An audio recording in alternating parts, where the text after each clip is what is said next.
Assalamualaikum warahmatullahi wabarakatuh. Perkenalkan, nama saya Taufik. Saya adalah peserta PPG dalam jabatan tahun 2021. Pada kesempatan kali ini saya akan menyampaikan praktek pembelajaran daring untuk penilaian UKIN di SDIT Lukmanul Hakim. Selamat menyaksikan. Ya, Assalamualaikum warahmatullahi wabarakatuh. Kita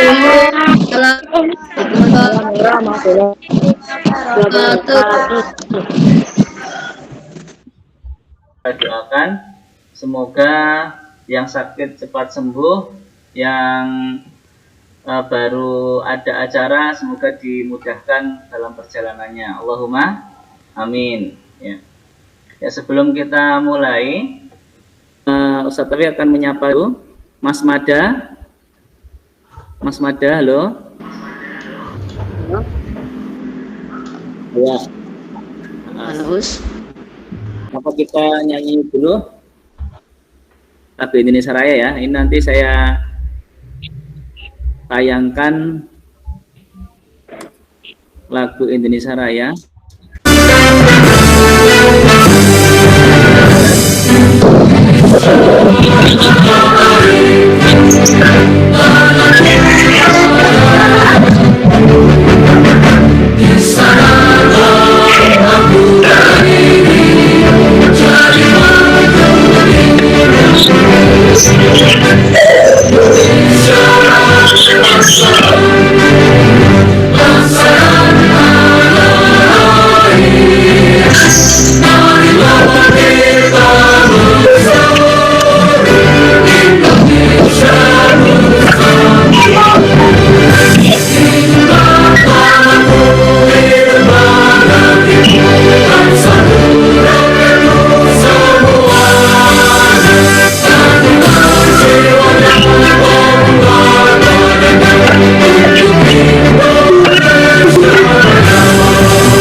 Sudah menyanyikan lagu Indonesia Raya.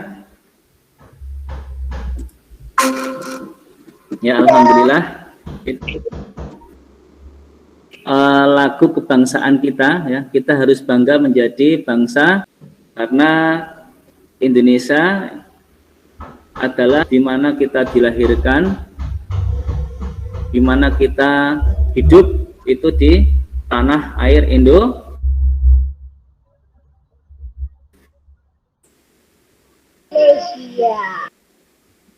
Kita akan memasuki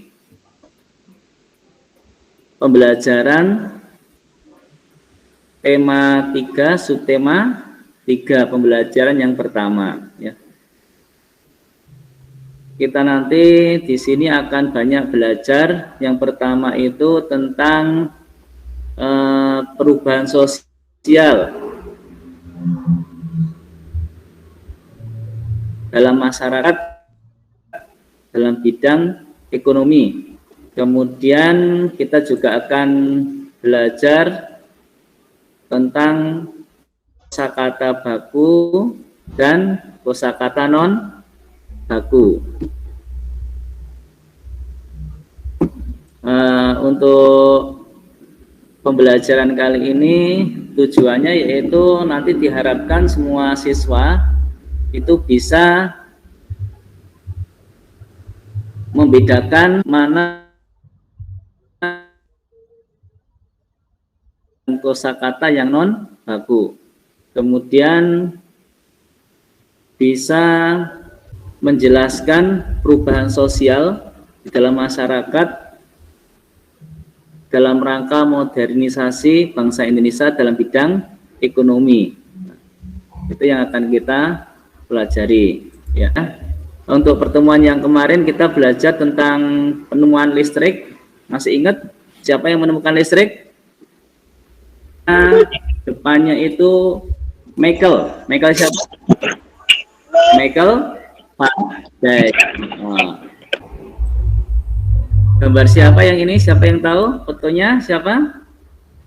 Haji Habibie. Habibie. Ya, Baharudin Yusuf Habibie.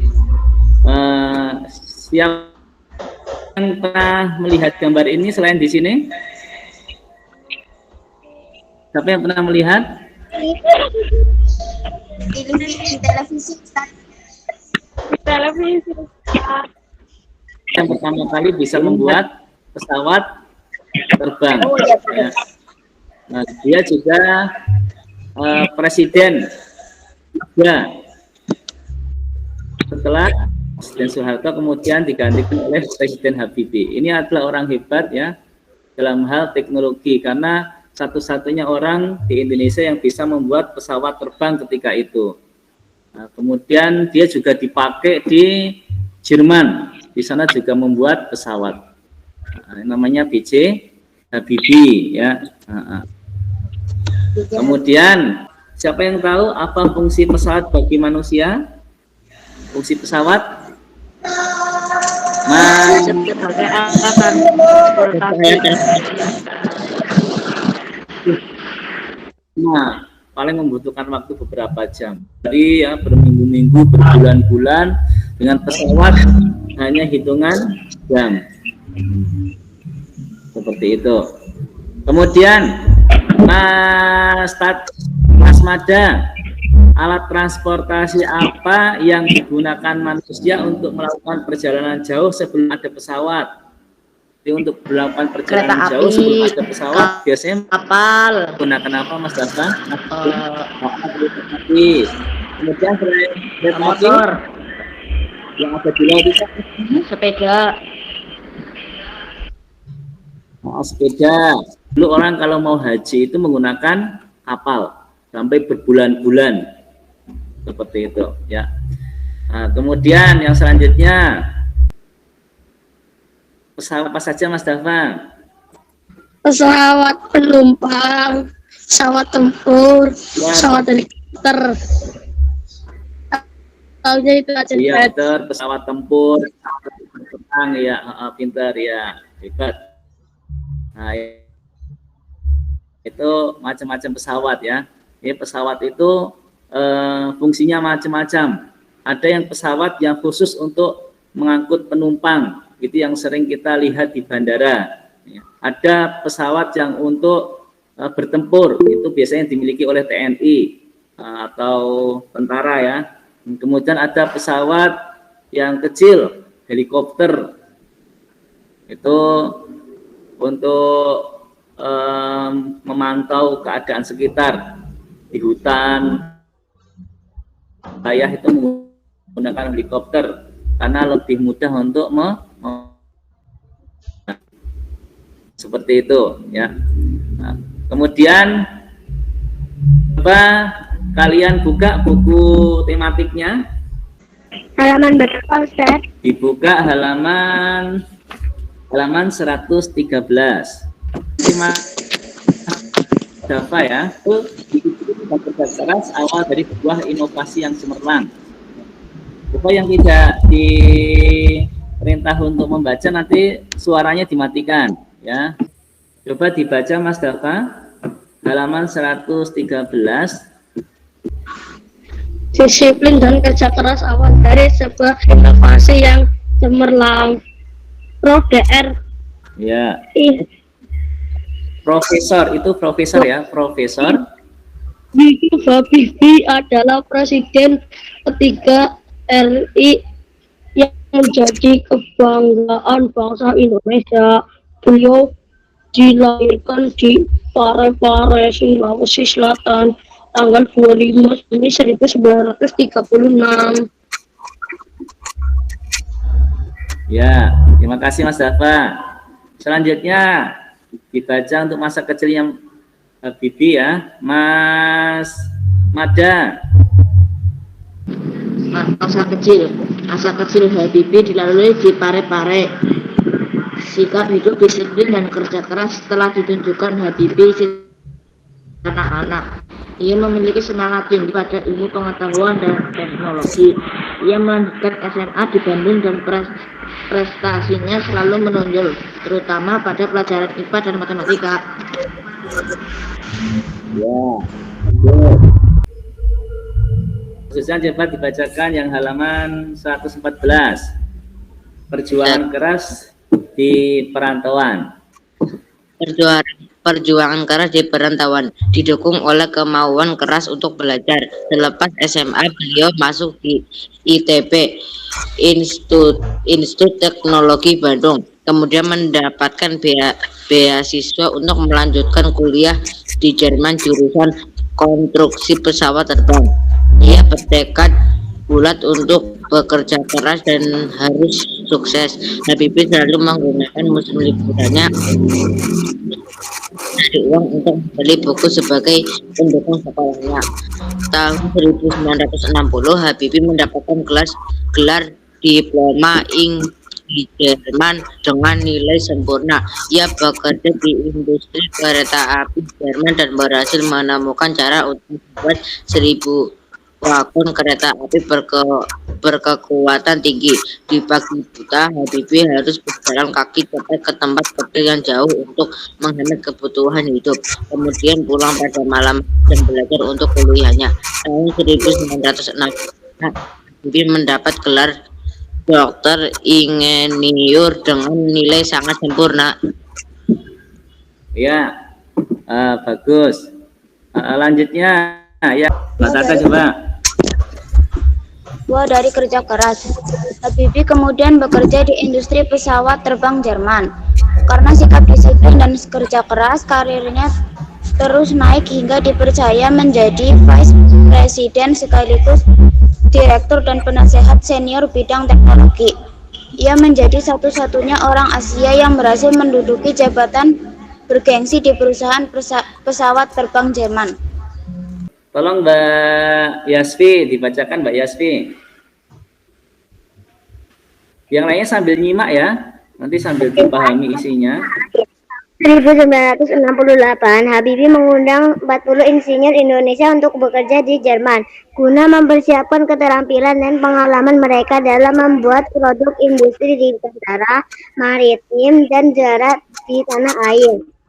Tahun 1974, pulang ke tanah air dan menjadi penasihat pemerintah di bidang teknologi pesawat terbang. Ia menjadi Menteri Negara Riset dan Teknologi hingga menjadi Wakil Presiden dan Presiden Republik Indonesia ketiga. Habibie, Bapak Teknologi Indonesia. Tahun 1976, Habibie mendirikan industri pesawat terbang pertama di kawasan Asia Tenggara, yaitu PT Nurtonio dan industri strategis lainnya. Industri binaannya berhasil memproduksi pesawat terbang, helikopter, senjata, amunisi, kapal, tank, panser, water cannon, kendaraan RPPM, kendaraan tempur, dan masih banyak lagi baik untuk keperluan sipil maupun militer. Di tingkat dunia, Habibie terlibat dalam berbagai proyek desain dan konstruksi pesawat terbang seperti Hawker, pesawat angkut militer, jet eksekutif, Airbus, pesawat angkut dengan teknologi standar secara vertikal, CM235 dan CM250. Selain itu, Habibie sudah langsung terlibat dalam proyek perhitungan dan desain helikopter, pesawat tempur multifungsi, beberapa peluru kendali, dan satelit di tingkat dunia. Terima kasih Mbak Suci. Ya, dari tadi bacaan tadi ya, ini termasuk bacaan teks biografi ya. Teks biografi yang menggunakan yaitu kata baku. Nah, di sini menggunakan kata baku, kata yang formal.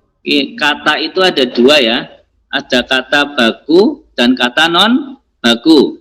Ya, kata baku itu artinya adalah kata kosakata yang penulisannya telah disesuaikan dengan pedoman ejaan bahasa Indonesia, itu baku. Kalau non baku itu kebalikannya, yang tidak formal. Contohnya apa? Contohnya, nah, satu kasih contoh, nanti kalian nyebutkan ya. Contohnya umpamanya gini, ya memakai sepatu. Nah itu memakai itu tidak baku, yang baku adalah ayah memakai. Nah itu baku ya. Kemudian tolong ambilkan, itu baku ya, tolong ambilkan. Kalau tolong ambilin, itu baku atau tidak? Tidak. Itu contohnya seperti itu ya. Nah, kemudian terus ya, ibu setelah makan terus pergi ke rumah nenek, tidak baku. Yang baku bagaimana? Setelah makan, nah, ibu pergi ke rumah kakek, seperti itu baku. Coba dari kalian ada yang bisa menyebutkan contoh kata baku dan non baku? Coba satu yang mau tanya aja. Tolong matiin, itu matiin. Nah, berarti kalau kata bakunya apa? Matikan. Tolong matikan. Tolong mati. Tolong matikan. Matiin itu bukan baku ya. Paham semuanya ya? Ya, ini nanti di LKPD ya, itu ada tugas kalian meringkas bacaan yang kalian baca tadi tentang disiplin dan kerja keras awal dari sebuah inovasi yang cemerlang yang kalian baca. Nanti kalian akan meringkas kata-kata penting yang ada di dalamnya ya. Kalian ringkas dengan setiap paragraf itu menjadi beberapa baris yang terpenting menggunakan kata-kata yang baku ya. Nah, tadi yang ini contohnya ya, contoh kosakata baku dan non baku. Nah, kalau gimana sih itu kosakata bakunya bagaimana? Yaitu bagaimana. Kalau dibikini, dibikin, dibuat, dipakai, jadi dipakai. Gampang, apa mudah. Kemudian penting banget. Sangat penting. Kata bakunya sangat penting. Sangat penting. Nah, sekarang kita masuk ke ini proses distribusi kegiatan ekonomi ya. Tadi kita bicara masalah pesawat ya. Pertama itu adalah gambar pabrik ya. Kemudian ada gambar mobil. Kemudian setelah itu pesawat terbang. Setelah itu mobil lagi ya. Setelah itu gudang ya. Kemudian setelah itu dibawa ke agen. Kemudian diambil bawa lagi ke pedagang, kemudian dibeli oleh pedagang ya. Di pabrik, nah, pabrik itu adalah tempat produksi, tempat untuk berproduksi ya, macam-macam yang kita produksi ya. Yang kita produksi macam. Coba kalau produksi itu apa saja yang biasanya dibuat dengan dalam jumlah banyak?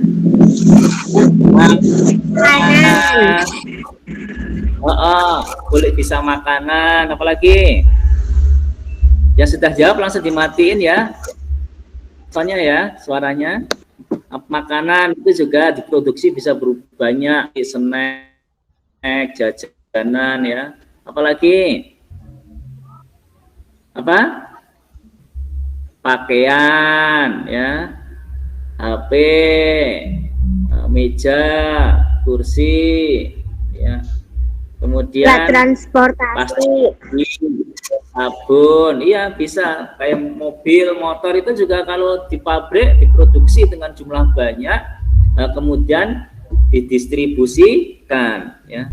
Kalau umpamanya barang kita itu dari luar negeri, dari Jerman atau dari Jepang, ya, atau dari Amerika, maka bisa masuk ke Indonesia lewat pesawat atau lewat kapal, ya. Kemudian setelah itu dikumpulkan di gudang, ya, didistribusikan, kemudian nanti dibawa, dibeli, masuk ke agen, dari agen kemudian dibeli oleh pedagang, ya. Dari pedagang kemudian dibeli oleh konsumen. Nah, konsumen kalau sudah konsumen itu tidak dijual lagi, untuk dimanfaatkan, baik untuk dipakai maupun untuk dikonsumsi secara untuk dimakan, ya. Kalau berupa pakaian ya dipakai, kalau berupa makanan ya dimakan atau diolah. Kalau dijual lagi, ya, namanya nanti proses distribusi. Ada yang mau bertanya? Belum kita Ustaz Taufik lanjutkan? Paham semuanya? Nah, ya, kita lanjutkan, yaitu kita akan masuk ke mengamati. Nah, kita akan mengamati proses perjalanan suatu benda yang dijual di sekitar rumah kita atau di sekolahan kita, ya. Coba Ustaz Taufik coba sebutkan satu barang. Ustaz Taufik tunjuk aja, ya. Barang yang dimiliki oleh Mbak Ica apa? Mbak Ica punya barang yang paling disenangi apa, Mbak Ica? Baju. Baju. Ya. Berarti Mbak Ica tadi konsumen, ya. Kemudian bajunya itu belinya di mana, Mbak Ica? Di toko, Ustaz. Dari toko itu ternyata toko itu juga beli lagi di agen, ya. Di agen ngambilnya dari mana? Pabrik. Distributor. Tuh. Itu contohnya untuk pakaian. Kita beri contoh aja satu lagi, ya. Umpamanya Ustaz Taufik beli HP, ya, beli HP. HP-nya Ustaz Taufik belinya di Gombong.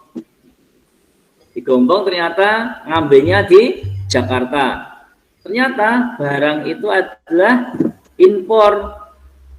Dia ngambilnya dari negeri. Nah, itu kan sudah mengalami beberapa proses distribusi, ya. Ada yang pakai pesawat atau mungkin pakai mobil, ya. Kemudian ada yang pakai motor, macam-macam, ya. Sehingga sampai dibeli sama Ustadz Taufik. Itu sebuah proses, namanya proses distribusi, ya. Orang yang mendistribusikan namanya distributor, ya. Distribusi. Apa itu distribusi? Distribusi adalah kegiatan menyalurkan barang dan jasa dari produsen ke konsumen. Orang yang melakukan kegiatan distribusi disebut distributor. Proses distribusi dilakukan dengan 3 jalur. Yang pertama jalur darat, yang kedua jalur laut, dan yang ketiga jalur udara. Ya, kalian perhatikan, nanti Ustaz Taufik kasih pertanyaan, dan nanti kalian harapan Ustaz Taufik ada yang bertanya, ya. Yang digunakan untuk distribusi. Dulu masyarakat menggunakan alat transportasi tradisional untuk kegiatan distribusi, antara lain pedati atau perahu layar. Kini, seiring dengan perkembangan zaman, alat transportasi yang digunakan masyarakat untuk melakukan kegiatan distribusi